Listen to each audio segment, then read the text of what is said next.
जनश्रुति के अनुसार कबीर के एक पुत्र और एक पुत्री थी। पुत्र का नाम था कमाल और पुत्री का कमाली। इनकी स्त्री का नाम लोई बतलाया जाता है। इस छोटे परिवार के पालने के लिए कबीर को अपने करघे पर कठिन परिश्रम करना पड़ता था। घर में साधु संतों का जमघट रहता ही था, इसलिए कभी कभी इन्हें फाके मस्ती का मजा भी मिला करता था। कबीर पढ़े लिखे नहीं थे। स्वयं उन्हीं के शब्द हैं, मसी कागज छूयो नहीं, कलम गही नहीं हाथ। कबीर की वाणी संग्रह बीजक के नाम से प्रसिद्ध है। इसके 3 भाग हैं, रमैनी, सबद और साखी। भाषा खिचड़ी है। पंजाबी, राजस्थानी, खड़ी बोली, अवधी, पूर्वी, ब्रज भाषा आदि कई बोलियों का पंचमेल है। श्री कबीरदास जी सिद्ध संत थे। इनके चमत्कारों के अनेक प्रसंग आज भी जन सामान्य प्रचलित हैं, परंतु इनका उद्देश्य सिद्धि का चमत्कार प्रदर्शन नहीं, अपितु संत भगवंत की महिमा का ख्यापन और भगवत भक्ति का प्रचार प्रसार था।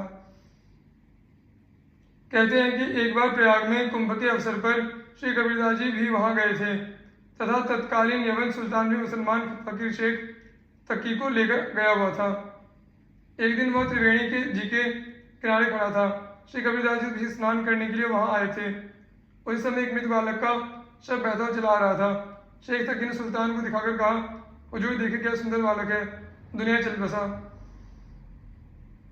सुल्तान ने श्री कबीरदास जी की ओर संकेत करते हुए शेख तकी से कहा, ये साहब से मिले हैं, चाहे तो जिंदा कर सकते हैं। कबीरदास जी को लगा कि यह सुल्तान अपनी सल्तनत के नशे में मेरी भक्ति, प्रभु के प्रति श्रद्धा और विश्वास चुनौती दे रहा है और एक मुसलमान फकीर के सम्मुख मेरी हंसी उड़ा रहा है। अतः उन्होंने उसको पुकार कहा, ए बालक, तू कहाँ जा रहा है, आ मेरे पास। इतना कहते ही वह बालक जीवित हो गया और लौटकर कबीरदास जी के पास आकर उनके चरणों में प्रणाम किया। इस अद्भुत चमत्कार को देखकर परवश ही सुल्तान के मुख से निकल पड़ा, कमाल है। इस पर श्री कबीरदास जी ने उस बालक का नाम ही कमाल रख दिया और उसे अपना पुत्र बना लिया। इसी प्रकार की कथा कमाली के विषय में भी प्रसिद्ध है। वह एक राजकन्या थी। छोटे अवस्था में उसकी मृत्यु हो गई थी। राजा ने अपनी कुल की प्रथा के अनुसार उसे पृथ्वी में समाधि दे दी। फिर उसे पता चला कि श्री कबीरदास जी परम सिद्ध संत हैं और वो मरे हुए को भी जिंदा कर देने में समर्थ हैं। तब तक कमाल के जीवित हो जाने की घटना सर्वविदित हो चुकी थी। अतः राजा ने श्री कबीरदास जी को बुलवाया। राजा की प्रार्थना पर श्री कबीरदास जी ने यह कहकर पुकारा कि बेटी, तुम्हारे पिता बुला रहे हैं, जीवित होकर चली आ। परंतु वह नहीं जीवित हुई। तब श्री कबीरदास जी ने पुनः कहा कि अच्छा बेटी, तुम्हारे पिता कबीर बुला रहे हैं, जीवित होकर चली आ। इतना कहते ही वह समाधि में से जीवित निकलकर बाहर आ गई। राजा रानी बहुत प्रसन्न हुए। वे प्रेम पूर्वक उसे गोद में लेकर घर जाने लगे। तब उस राजकन्या ने कहा कि मैं जिस पिता के नाम पर जीवित हुई हूँ उन्हीं के साथ जाऊंगी। राजा रानी ने भी उसे श्री कबीरदास जी के चरणों में डाल दिया। इनके संबंध में इसी प्रकार की एक और कथा प्रसिद्ध है। एक बार बलक बुखारा के बादशाह का पुत्र मर गया। उसे किसी से ज्ञात हुआ कि भारत में अनेक बड़े बड़े सिद्ध फकीर हैं जो मृत व्यक्ति को भी जिंदा कर देते हैं। अतः उसने अपने पुत्र को जीवित कराने के लिए अपने वजीर को किसी संत को लाने के लिए भारत भेजा। वह समय भक्ति काल का था। ऐसे अनेक सिद्ध संत थे जो मुर्दे को भी जिंदा करने में सक्षम थे, परंतु मुस्लिम राष्ट्र में जाने को तैयार नहीं हुआ। अंत में वजीर श्री कबीरदास जी के पास आया और उनसे प्रार्थना की। कबीरदास जी तैयार हो गए। वजीर इन्हें बड़े आदर के साथ बलक बुखारा ले गया। वहां भी इनका बड़ा आदर सत्कार हुआ और इन्हें उस स्थान पर ले जाया गया जहां शहजादे का शव रखा हुआ था। बादशाह, वजीर और दरबार के दूसरे बड़े ओहदेदार भी वहां हाजिर थे। कबीरदास जी ने शहजादे के शव को संबोधित करते हुए कहा, उठ बादशाह के हुक्म से। परंतु वह शव वैसा का वैसा ही पड़ा रहा। कबीरदास ने फिर कहा, उठ खुदा के हुक्म से। फिर भी शव नहीं उठा तो कबीर ने कहा, उठ मेरे हुक्म से। उनके इतना कहते ही वो बालक तुरंत जीवित होकर उठ बैठा। इस प्रकार श्री कबीरदास जी ने अनेक अद्भुत कर्म किए जो उनके जैसे सिद्ध संत द्वारा ही संभव थे।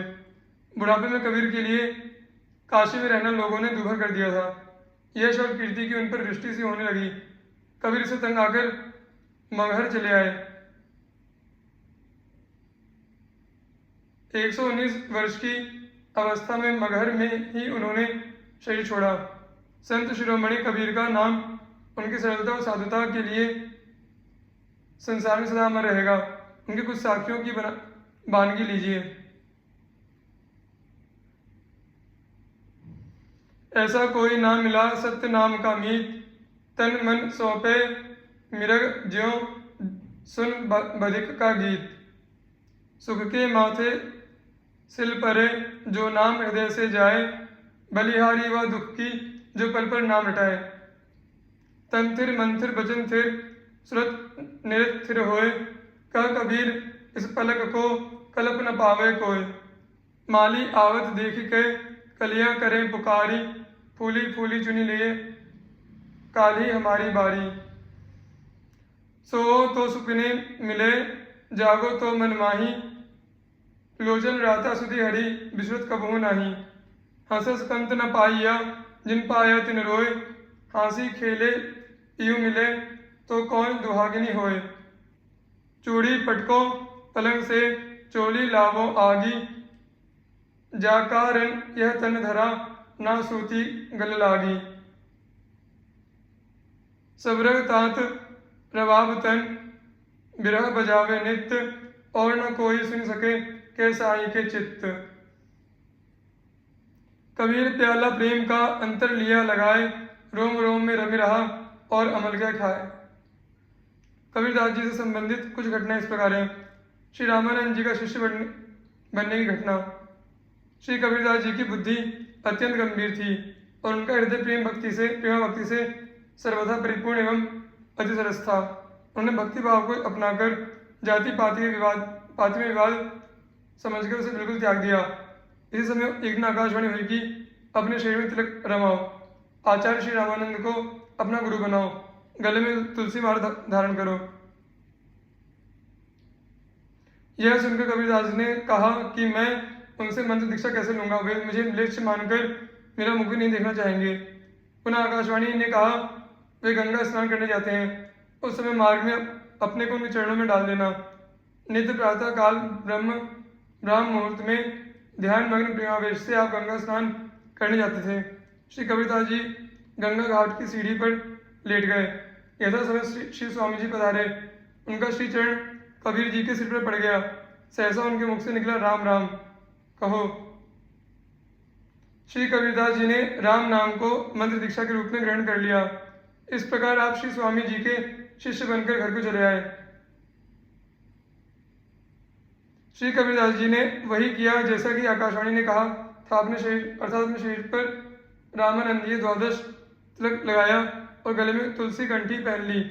अपने लड़के का साधुवेश देखकर एवं उसे रात दिन राम नाम जपते देखकर माता ने इसे बड़ा उत्पात माना और बड़ा हल्ला मचाने लगी कि मेरे लड़के को किसी ने हिंदू बाबा जी बना दिया।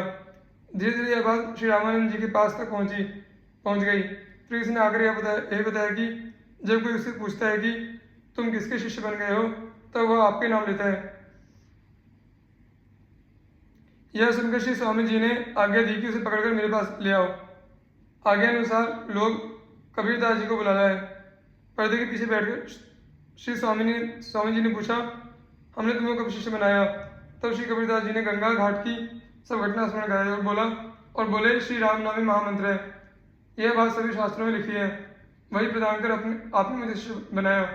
यह सुनकर श्री स्वामी जी अति प्रसन्न हुए और पर्दा खोलकर बाहर आए तथा कबीरदास जी को छाती से लगाकर बोले, बस तुम्हारा सिद्धांत सत्य है, श्री राम नाम को ही हृदय में धारण करो।